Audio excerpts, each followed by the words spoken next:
আমি শ্যামকুমার দাস। আমি মানুষ। আমাকে নিয়ে অনেকে বিচার করছে। স্বাভাবিক করা উচিত। কিন্তু সব মানুষ যে খারাপ হয়, এটা কিন্তু বিচার করার অধিকার আপনাদের থাকে। কিন্তু সঠিক না জেনে শুনে বিচার করা উচিত না। তাই কোনো মানুষকে দোষারোপ করার আগে নিজেকে ভাবতে হবে। হয়তো তার কপালের দোষ, সে হয়তো কারোর সাথে খারাপ আচরণ করেনি। কিংবা দেখা যাচ্ছে, যেমন হয়তো আমি অনেককে অনেক কিছু বলছি ফোনের মাধ্যমে, টিকটক, ফেসবুক, ইউটিউবেতে অনেক মানুষকে অনেক কিছুই লিখে পাঠাচ্ছে। হয়তো আমি না জেনে বুঝে অনেক কিছু লিখছি, এটা ভুল আমার। কিন্তু তাই বলে ভালোবাসা কোনোদিন পাপ হয় না। ভালো লাগতে পারে, ভালোবাসতেই পারে।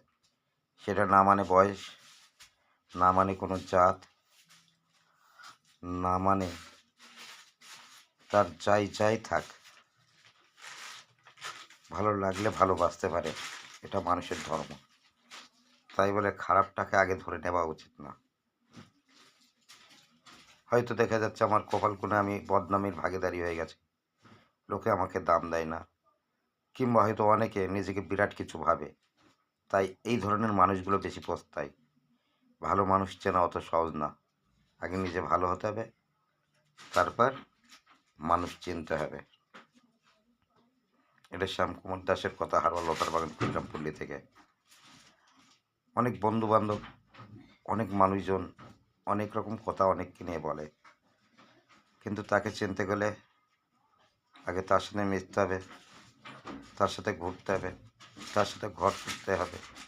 তারপর সেই মানুষের বিচার হবে। নাহলে সেই মানুষের বিচার করা আপনাদের পক্ষে অসম্ভব হয়ে যাবে। আমি তার ভিতরে ঢুকতে পারলাম না, অথচ বাইরের থেকে তার বিচার করছি, তাকে দোষারোপ করছে, এই মানুষের জীবনে অনেক কিছু হয়ে গেছে, এই মানুষটা খারাপ। আপনি কি তার সাথে ঘুরেছেন যে তাকে নিয়ে বিচার করছেন? আপনি বিচার করার কে? আর বিচার যদি করতে হয়, আগে তার ভিতরে ঢুকতে হয়, বাইরের থেকে নয়। ধন্যবাদ সকলকে।